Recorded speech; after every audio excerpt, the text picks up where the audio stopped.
एक अंधे व्यक्ति को लाठी जो है उसको जीवन भर साथ देती है। एक अंधे व्यक्ति को लाठी उसका जीवन भर साथ देती है।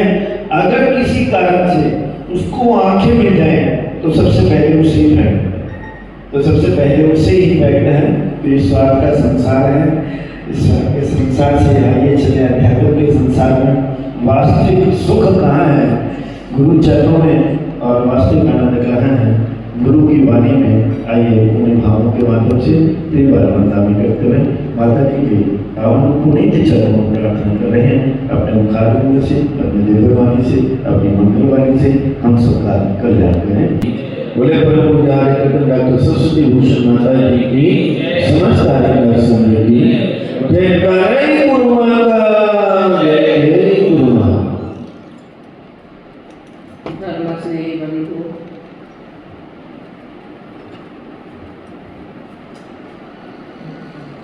मेरी करुण कहानी के माध्यम से प्रकरण हमने जो पूर्व में कष्ट झेले हैं उनका कारण क्या रहा, क्योंकि जब तक कारणों पर विचार नहीं करते तब तक समस्या का भी निवारण नहीं हो सकता। एक व्यापारी यदि जब अपना बजट देखता है और उसकी आशा के विपरीत जब उसका बजट निकलता है तब उसे लगता है कि कहीं कोई गलती हो रही है, तो उस गलती को वह दूर करना चाहता है। कोई विद्यार्थी अगर मान लो वह परीक्षा में फेल होता है तो वह भी अपने उस पूर्व के वर्ष को देखता है, अपनी सारी गतिविधियों पर एक निगाह डालता है कि आखिर किन कारणों से कौन सी मेरी ऐसी गतिविधि रही जिस कारण आज मैं उत्तीर्ण नहीं हो पाया। यदि वह विद्यार्थी की वास्तव में शिक्षा प्राप्त करने की इच्छा होती है, एक ललक उसके मन में जगती है कि नहीं मुझे सफल होना है, तो वह उन सभी कारणों को छोड़ना चाहता है, क्योंकि उसे मालूम है कि मैंने आलस किया, मैंने सही तरीके से पढ़ाई नहीं की, मैं किताब लेकर के तो बैठे रहा परंतु मैंने किताब का उपयोग नहीं किया, मैंने कितना मोबाइल देखा, कितनी मेरी रुचि उसमें रही, कितना मैंने किताब को मैं रुचि रही, इन सब चीज़ों पर वह विचार करता है। और जब उन विचारों के मंथन में जब उसे नवनीत मिलता है अर्थात उसे वह कारण समझ में आते हैं तब वह उन कारणों से दूर हटना चाहता है, क्योंकि बार बार फेल होना तो कोई भी नहीं चाहता कि मैं क्लास में जाऊं और मैं फेल हो जाऊं, फेल ना हो सकूं, ऐसा कोई भी नहीं चाहता। किंतु हम सभी संसारी प्राणी प्राय करके ऐसे हैं, वह क्लास तो हम पास कर लेते हैं, उस क्लास के प्रति तो हमारे मन में रहता है कि हमें फेल नहीं होना है, परंतु यहाँ हम अपने इस जीवन यात्रा में जो हमें निगोष से लेकर 10 पर्याय तक के 2000 साल वर्ष मिले हुए हैं, इनमें ऐसा लगता है कि हम बार बार इसमें फेल हो रहे हैं।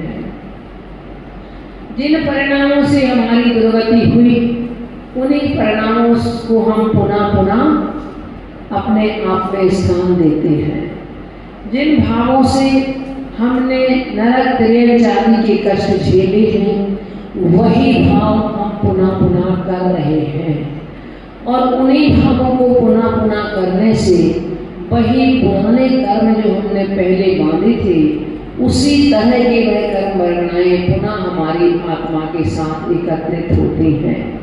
क्योंकि सिद्धांत दृष्टि से ही देखें तो सभी कर्म वर्गणाएं नई नहीं होती हैं जीव जिनको ग्रहण करता है। कुछ वर्गणाएं ऐसी भी होती हैं जो पहले की गृहीत की हुई हैं उनको पुनः ग्रहण करता है। कुछ ऐसी हैं जो पहले उसने ग्रहण नहीं की हैं, वो अगहित वर्गणाएं कहलाती हैं, उनके लिए ग्रहण करता है। और कुछ वर्गणाएं ऐसी भी हैं जो ग्रहित और अगहित मिश्र रूप में हैं, उन मिश्र रूप वर्गणाओं को ग्रहण करता है। तो हम इस तरह से उन्हीं वर्गणाओं को पुनः पुनः अपने उसी तरह के भावों से ग्रहण करते रहे। वर्गणाओं का जो हमारे पास खिंचाव होगा, वर्गणाओं का जो हमें एक कहें कि हमारे मन में एकत्र होगी, आएंगी, जो हमारे पास आगमन होगा उन वर्गणाओं का, तो उनका भी आधार हमारे परिणाम है, उनका आधार हमारी मन वचन काय की प्रवृत्ति है। तो हमारे मन वचन काय के माध्यम से हम जो बहुत कुछ पहले सोचते हैं वो बाद में भी सोचते हैं, कुछ नया भी सोचते हैं, कुछ मिला जुला भी सोचते हैं। तो उसी तरह से वह हमें गृहीत अगृहीत और मिश्र वर्गणाएं एकत्रित होती रहती हैं हमारे साथ में। तो अब हमारे लिए एक सचेत होकर के, सावधान होकर के कि हम अब पुनः जो कुछ हम झेल चुके हैं वो अब हमें ना झेलना पड़े, तो हमें उन सभी कारणों पर विचार करना है। ये अगहित मिथ्यात्व के जो कारण है सत्य तत्व की भूल, उन पर तो हम विचार कर चुके, और ग्रहित मिथ्यात्व के कारण है उन पर भी विचार हमने कर लिया कि हमने खोटे देव शास्त्रों को अपना आधार बनाया, अपना उनके लिए ही मैंने उनके अनुसार ही अनुगमन किया, उनका अनुगमन किया, उनके अनुसार चले, उनकी बड़ाई को मैंने माना, उनके सिद्धांतों को स्वीकार किया। तो इस कारण से जब वो स्वयं ही नहीं तिर पाए तो वह मुझे क्या तिराएंगे। तो ये सब हमने समझ लिया कि ना तो हमारे लिए खोटे देवशास्त्रों को अपना आधार बनाना है, और ना हमें सप्त तत्व के प्रति जो हमारी भूल है वह भूल हमारे लिए रखना है। इसके साथ साथ वह कुछ और भी कारण है, तो कहते हैं हाँ और भी कारण है। अभी गुरु और कुदेव की बात हुई। प्रश्न नंबर है आपका 38, छंद नंबर है 135 होगा, 134 तक तो हो चुके थे।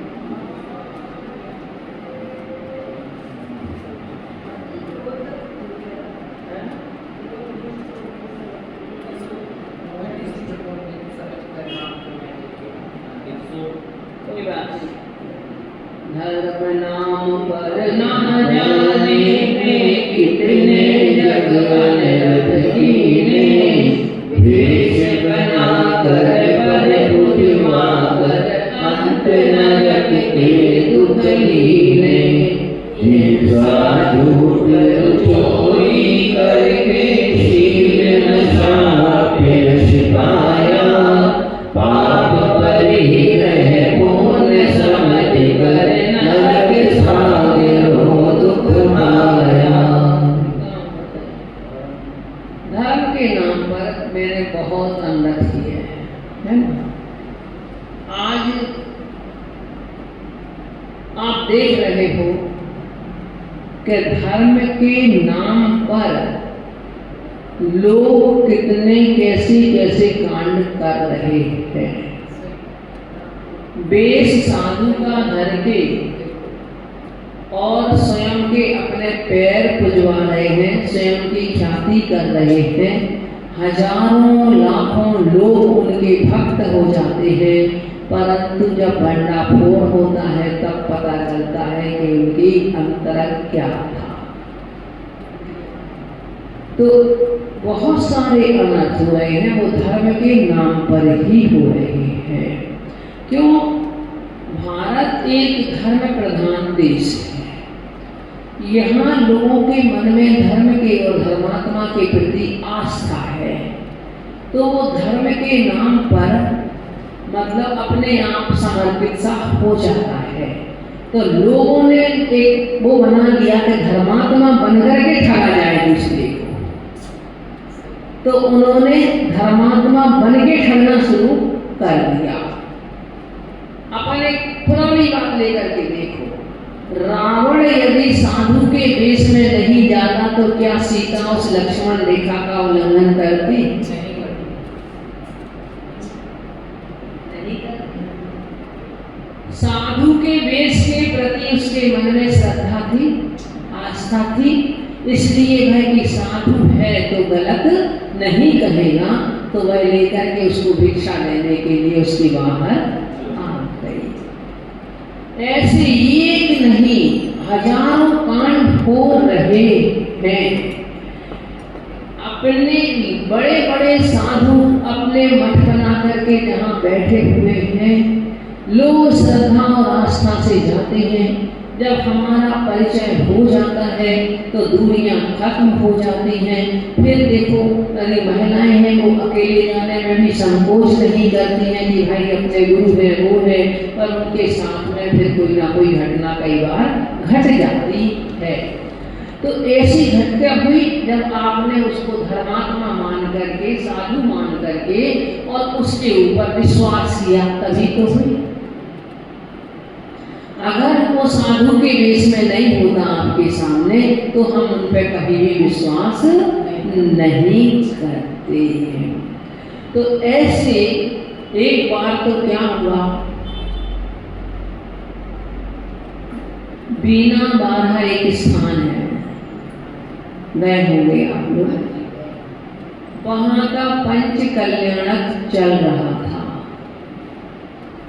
तो एक हट्टा कट्टा व्यक्ति कहाँ से उसे पीछी कमंडल प्राप्त हो गए और वह पीछी कमंडल लेके नग्न होकर के और देखा कि सेविंग तो है उसकी, केस लॉन्च नहीं है, लोगों ने देख लिया। अब बिहार तो उसका माई मालूम चला कि महाराज आ रहे हैं, तो बिहार तो उनका कराना है। बिहार कराने के बाद उनको बिठाया, उसके बाद लोग बोले, क्योंकि जब दिख रहा था कि सेविंग है तो उन्होंने सोचा ही कोई गलत है। उनसे बोले महाराज अभी तो थोड़ी चौके में तो देर है, आप जब तक थोड़ा सा नाश्ता पानी ले लें। बोले नहीं नहीं नाश्ता तो हम नहीं लेते। तो बोले थोड़ी सी सौंफ सुपारी तो चली जाएगी, उसको लेने में तो कुछ भी बात नहीं। तो उन्होंने लेके सौंफ सुपारी जैसे उनके हाथ में दी, वो चुप रह गए, मतलब उसके नाम पे नहीं जानते हो, इतना सीखा होगा नकल में कहीं ना कहीं अकल, तो कहीं ना कहीं चोर अपना वो तो छोड़ ही देता है, और नकल के लिए भी अकल की जरूरत होती है। कहीं गलती तो बस लेके उनने जैसे ही वो सौंफ सुपारी हाथ में लेके और मुंह में लेना चाही कि उन्होंने वही हाथ पकड़ के उनको पीटना शुरू कर दिया। तो वो तो लोग समझदार थे, तो उनने लेकर के माने उनके लिए वो किया। आखिर वो उनको पकड़े, ट्रॉली में बैठ कर बिठा करके ले जा रहे थे, तो वो ट्रॉली में से कूद करके भाग गया। हट्टा कट्टा जवान था। मतलब कहने का तात्पर्य ये है कि धर्म के नाम पर व्यक्ति से कुछ भी करवा लो। जब एक व्यक्ति का व्यापार बंद हुआ तो झाड़ा लेकर के बैठ गया, पीपल के पत्तों का झाड़ा लेकर के बैठ गया, झाड़ा लगाने लगा, लोग दान देने लगे, पैसा आने लगा, बड़े बाबा के नाम से प्रसिद्ध हो गया। जब आप किसी को कुछ करोगे तो एक आध का किसी का तो पुण्य का उदय आएगा, तो कुछ ना कुछ काम बन जाएगा आपने। तो लोगों को श्रद्धा हो गई। बाद में जब कहीं वो भंडाफोड़ हुआ तो बाद में ऐसी पता नहीं कितनी घटनाएं हुई हैं। तो धर्म के नाम पर मैंने बहुत अनर्थ किए, वेश बनाकर अपने पद बुलवा करके, किंतु अंत में ऐसी जो मायाचारी धर्म के नाम पर है, वह मायाचारी तो नरक और त्रियंच में ही ले जाने वाली है। फिर मैंने हिंसा, झूठ, चोरी और उसी का सेवन करके उसमें भी, संसार में भी अपयश प्राप्त किया, और इसके साथ साथ परलोक में भी मैंने उसकी कष्ट झेली। परिग्रह क्या है? परिग्रह को क्या कहा? पाप। परंतु हम क्या समझते हैं? परिग्रह यदि आप जिसके पास जितना ज्यादा हो तो उसे पुण्यात्मा समझते हो कि पापात्मा समझते हो? जितना ज्यादा होगा उतना ही पुण्यात्मा तो समझा जाएगा। वो जीव को उनके पुण्य से, भगवान की कृपा से सब कुछ है, कहीं कोई कमी नहीं है। विश्वास में तो यही सोचते हैं, भौतिकता में तो यही सोचते हैं, यही सोचा जाएगा ना। हाँ, ये तो वो जो परिग्रह मिला है उसके प्रति जो हमारे मन में आसक्ति भाव है वो पाप है, वो पाप है। तो वैसे अगर आदि मान लो, क्या जितने भी अनर्थ हुए हैं किसके नाम से होते हैं? धन के नाम से होते हैं। भाई भाई अगर एक अदालत में खड़े होते हैं एक कटघरे में तो किसके नाम कारण होते हैं? हाँ? आज अगर माँ अकेली है, मकान है पूरा, बेटे विदेश में रहते हैं, तो उनकी दृष्टि उस मकान पर रहती है कि वो मकान बेच करके माँ को, ऐसे हुए भी कैसे माँ को बाहर करके मकान को बेच के चले गया, मैं अभी आ रहा हूँ, उन्हें आना ही नहीं था। जब उस मकान में वाली ने जिसने मकान खरीदा उसने उसी में कमरे में उस माँ को स्थान दिया कि तुम जीवन भर इस मकान में रही हो, मैं तुम्हारे लिए बेघर सड़क पे नहीं होने दूंगा।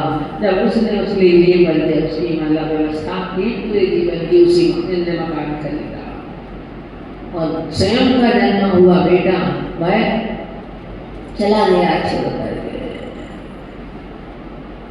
तो ये सब चीजें परिग्रह मिलना हमारे लिए कुछ पुण्य के योग से है। अगर पुण्य का योग नहीं होगा तो आदमी निर्धन होकर के तड़प तड़प करके गरीबी के दुख देख देख करके चला जाएगा।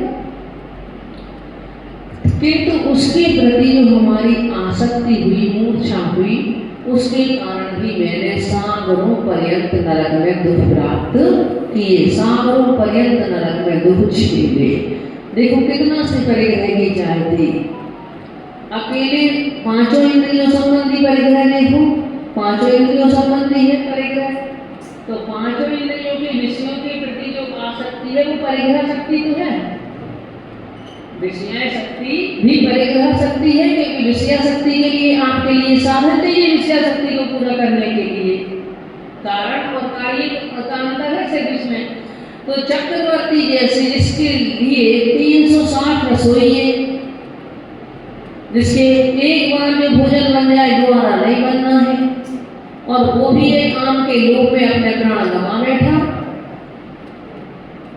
रचना इंद्री की लोलुपता थी कि नहीं थी? ऐसे एक नहीं, कौरव और पांडवों का युद्ध हुआ, राज्य के कारण हुआ कि नहीं हुआ? किस कारण से हुआ?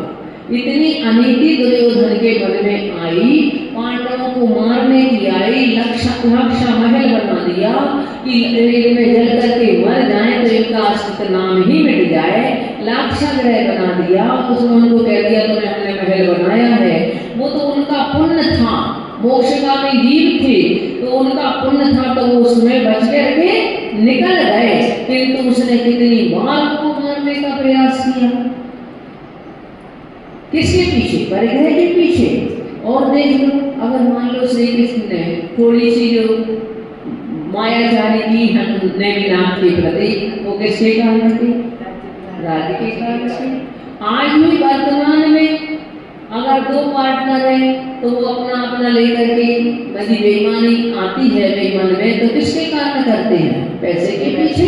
भाई भाई के प्रति करना है, पिता पुत्र के प्रति करना है, पुत्र पिता के प्रति करना है, तो ये पाप है। परंतु उसके बाद भी मैंने इसको पुण्य समझा और उसके फलस्वरूप सागरों पर्यंत दुख मैंने प्राप्त किए। अब ये 5 पाप हो गए, माने मिथ्यात्व होगा, 5 पाप हुए हैं। अब है 4 कषाय। हमें दुख के कारण मूल में समझना है हमारे लिए। अग्रहित और ग्रहित मिथ्यात्व, 5 पाप, हिंसा, झूठ, चोरी, कुशील और परिग्रह, और इसके साथ 4 कषाय। ये हमारे लिए क्या है? दुख के कारण हैं, जिन्हें हम सुख का कारण मानते हैं। झूठ बोल के आदमी अपना काम बना लेता है, खुश होता है कि दुखी होता है? क्या मुझे झूठ बोलना पड़ा? देखो कैसा भी काम हो, चाहे वो सेल टैक्स का हो चाहे किसी का हो, सैनिटेशन कम प्रेस की चोरी कर लेता है, बच जाता है, अपने भाई के उसे में से अपना छुड़ा लेता है, छीन लेता है, अपने वो कर लेता है, तो उससे वो खुशी होती है कि दुख होता है कि हाय मैंने गलत कर दिया। उस समय तो खुशी होती है, उस समय तो हैं? उस समय तो खूब खुशी खूब होती है, खुश। उस समय जब भोगेगा जब होना है अज्ञानी होगा तो करे, ज्ञानी होगा तो करेगा ही नहीं, करेगा ही नहीं, सोच भी नहीं आई। हाँ, तो उस समय पाप में भी हम खुशी मानते हैं, पाप करके भी। आप दूसरे को जवाब दे देते हो अच्छा करा सा, और तुम्हें बेचारा सामने वाला अगर अपनी नैतिकता रखते हुए चुप रह जाता है, तो हम क्या कहते हैं? मैंने उसको ऐसा जवाब दिया कि वो उससे बोलते नहीं बना, है ना? हम खुश हुए कि नहीं? हाँ, खुश हुए कि नहीं? तो जितनी हम खुशी पाप करके मनाते हैं, सही देखा जाए तो उतनी पुण्य करके नहीं मनाते। जितनी खुशी पाप करके इंसान मनाता है, और वो बात बहुत बहुत बहुत दिनों तक याद भी रहेगी कि मैंने उसके साथ ऐसा जवाब दिया था, मैंने उसके साथ ऐसा कर दिया था, मैंने ऐसा कर लिया। जितना जितना परिचय घर में आता जाए उतना उतना अच्छा लगता है कि बुरा? जितना एकत्रित होता जाए उतना ही हमारे लिए अच्छा लगता है। कहते हैं कि दिवाली के दिन कोई नई ड्रेस नहीं दिखती हमें घर में, और होली के दिन कोई पुरानी नहीं दिखती। खड़े हो जाओगे कौन सी पहने कौन सी खराब है नहीं आएगा समझ में, तो इस्लाम में आ जाएगी, इसमें आ जाएगी। तो होली के दिन कोई चीज पुरानी नहीं दिखेगी आपकी, और दिवाली को नई नहीं दिखेगी। कपड़े नहीं है, पहन के कहाँ जाए?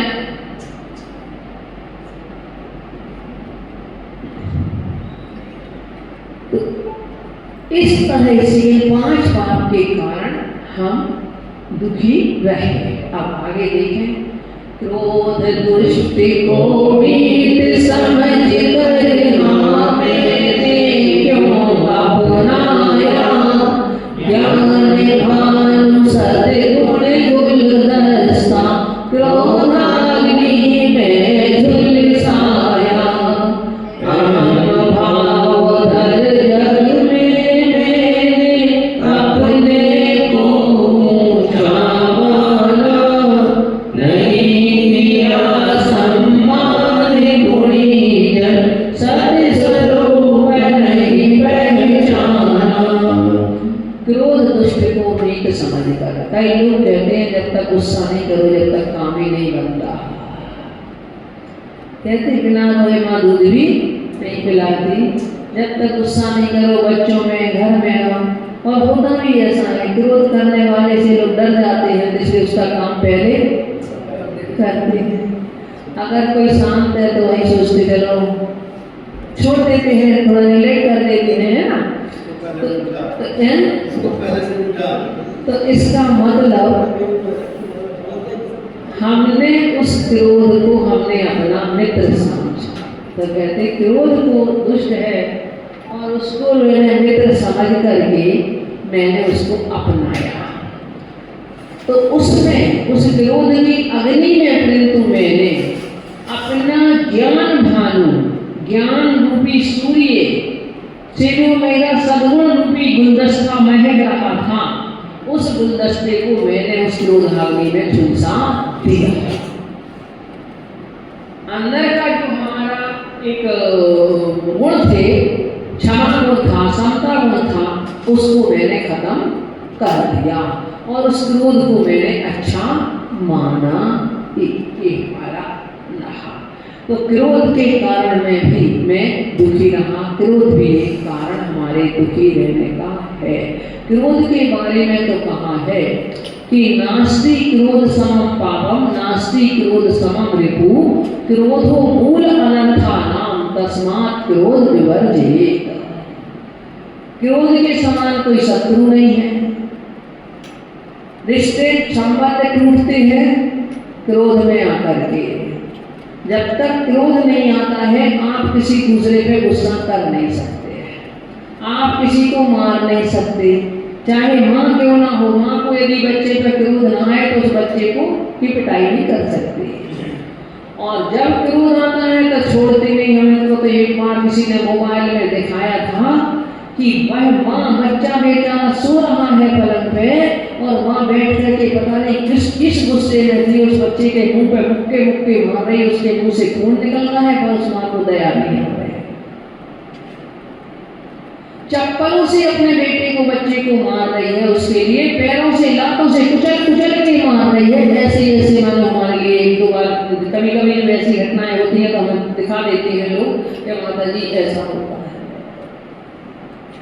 तब सोचा कि देखो क्रोध ही कितना दुष्ट है। उस क्रोध के समान कोई शत्रु नहीं है। क्रोध सारे अनर्थों का जड़ है। लोग कुएं में सुसाइड करते हैं बिना क्रोध के नहीं कर सकते। जब तक क्रोध की तीव्रता नहीं होगी तब तक नहीं कर सकते। अग्नि जैसी भी अपने ऊपर लगा लेते हैं, अग्नि में जल जाते हैं तो वो भी बिना क्रोध के नहीं हो सकती। तो ये क्रोध की ऐसा एक शत्रु है हमारा जो हमारे लिए जीवन से भी छुड़ा देता है। अहम भाव धर्म में मैंने अपने को ऊंचा माना।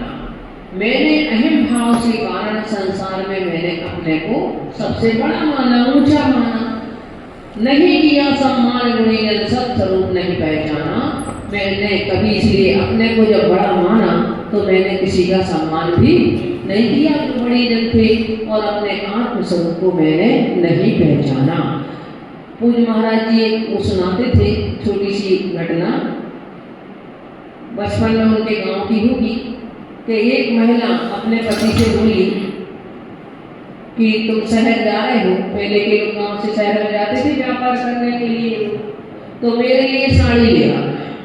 आज तो समय ही नहीं है, महिलाएं अपने उनके हाथ में सब कुछ रहता है, वही पुरुषों को सब पकड़ के ड्रेस लाती है अपनी भी लाती है, सबकी वही लाती है ना। तो मेरे लिए पहले का समय था, महिला कोई बाहर नहीं जा सकती थी, ना वो अपने आप से कोई अपने चीज लाती थी, पुरुषों के आश्रित रहती थी। तो उसने कहा कि वो बेचारे को फुर्सत नहीं मिली होगी तो नहीं लाया। बोले नहीं लाया। बोले नहीं, मुझे आज फुर्सत नहीं मिली। कोई बात नहीं। दूसरे दिन उसने फिर याद दिलाई, बोले मेरे लिए साड़ी ले हमारे नहीं लाए तो देख लेना। तो फिर कह दिया। अब संयोग की बात थी कि उसके लिए दूसरे दिन भी फुर्सत नहीं मिला। तो पहले जंगल लेके बाहर ही जाते थे लोग जंगल के लिए।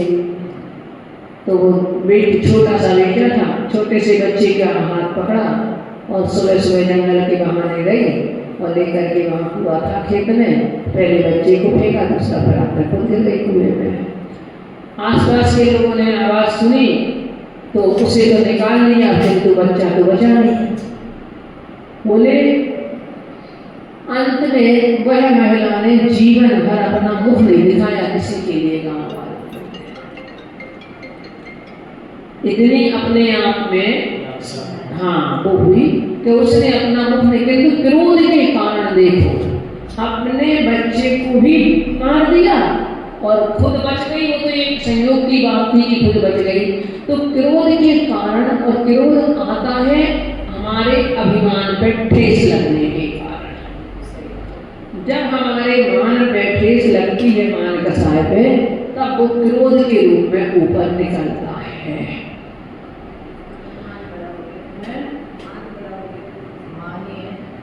क्रोध के लिए तीनों कसाएं हैं पीछे। अगर माया से वाली किसी कोई कर रहा हो, उसमें असफल होता है, वो उसकी प्रकट हो जाती है तो क्रोध आता है। यदि लोभ की पूर्ति भी हो पाती है इच्छाओं की तो उसे क्रोध आता है, और मान पे ठेस लगती है तो क्रोध आता है। क्रोध को के रूप में वो कसाएं उसकी व्यक्त होती हैं। क्रोध के रूप में की भी तो मान कसाई के कारण तो हमने अहम भाव करके मैंने अपने आप को ऊंचा माना। लोग अपने आप को सर्वश्रेष्ठ मानते हैं। सही देखा जाए तो ज्येष्ठत्व और श्रेष्ठत्व इन दोनों में बहुत अंतर है। ज्येष्ठ तो आप किसी को उम्र से मान सकते हो, किसी को पद से मान सकते हो, परंतु ज्येष्ठपना ही बड़ा नहीं है। यदि व्यक्ति श्रेष्ठ हो तो वो ज्येष्ठ तो है ही, अगर गुणों से श्रेष्ठ है तो वो ज्येष्ठ तो है ही, पर जो ज्येष्ठ है वो ज्येष्ठ है, उसमें श्रेष्ठ बना नहीं है तो वो ज्येष्ठ कहलाने का अधिकारी नहीं। छल और कपट किया में निस दिन माया ने घेरा डाला, मन में और वचन में कुछ है ऊपर से भोला भाला, लोभ वशी हो संचय कर दान एक छलांग दई, लोभ पाप का महापाप है, इस कारण बहु विपद सही। मैंने निरंतर मायाचारी दूसरों के साथ में छल कपट किया, अपने कार्य छल और कपट करके दूसरों से बनाए, दूसरों से छल करके, और मन में कुछ, वचन में कुछ और शरीर से कुछ। इस तरह मेरे तीनों युगों की वक्रता बनी रही। मैं तीनों युगों को एक नहीं कर पाया, सरल नहीं कर पाया, किंतु इसका मतलब ये भी नहीं है कि यदि हमारे मन वचन काय की एक सी प्रवृत्ति हो, अर्थात मन में अगर किसी को गाली देने का भाव आए तो वचन से दे दो, तो सब कुछ तो सरलता हो जाएगी। उसके लिए मन में भाव आया दूसरे की पिटाई करना है तो कर दो, तो सरलता हो जाएगी। ऐसा नहीं है। अगर हम ऐसे ही सोचेंगे तो लोग, कई लोग कह देते हैं भाई हमारे तो मन में जो आता है वो कह देते हैं, मन में नहीं रखते, हमारे मायाचारी नहीं करते। कई लोग अपने आप को इसमें बड़ा है मानते हैं कि हम तो इस तरह से कहते भी, और वो लोग अपने आप को मैं तो हम तो कह देते हैं, हम मन में नहीं रखते, जो मन में आता है सो कह देते हैं। ऐसा नहीं है।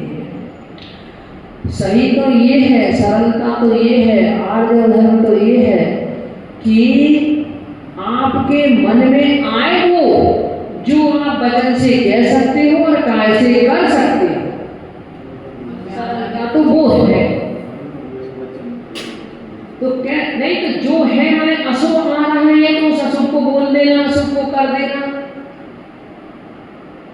जैसे द्रौपदी के मन में आया जब वो फर्श को जल समझ करके और वैसे चलने लगे, तो उन्हें कोई मन में क्या आया, उसने क्या कह दिया। अगर वो मन में ही रख लेती वो बात तो इतना बड़ा महाभारत तो नहीं होता।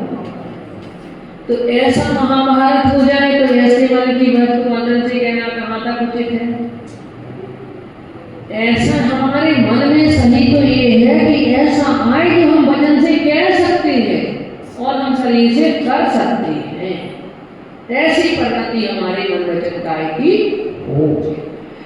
तो मैं तो ऊपर से भोला भाला बना, जो जितना मायाचारी होगा ऊपर से उतना भोला भाला होगा, ये बात तो है। लोभ के बस होकर मैंने हमेशा संचय कर तो किया, परंतु एक शदाम भी दान में नहीं दी। तो लोभ पाप का महापाप है, इस कारण से मैंने बहुत विपत्ति को सहन किया। ऐसे ऐसे हमारे आगम में दृष्टांत हैं और वर्तमान में भी ऐसे ऐसे लोग हैं जिनके पास करोड़ों अरबों की संपत्ति पड़ी हुई है। आप उनके पास में दान ले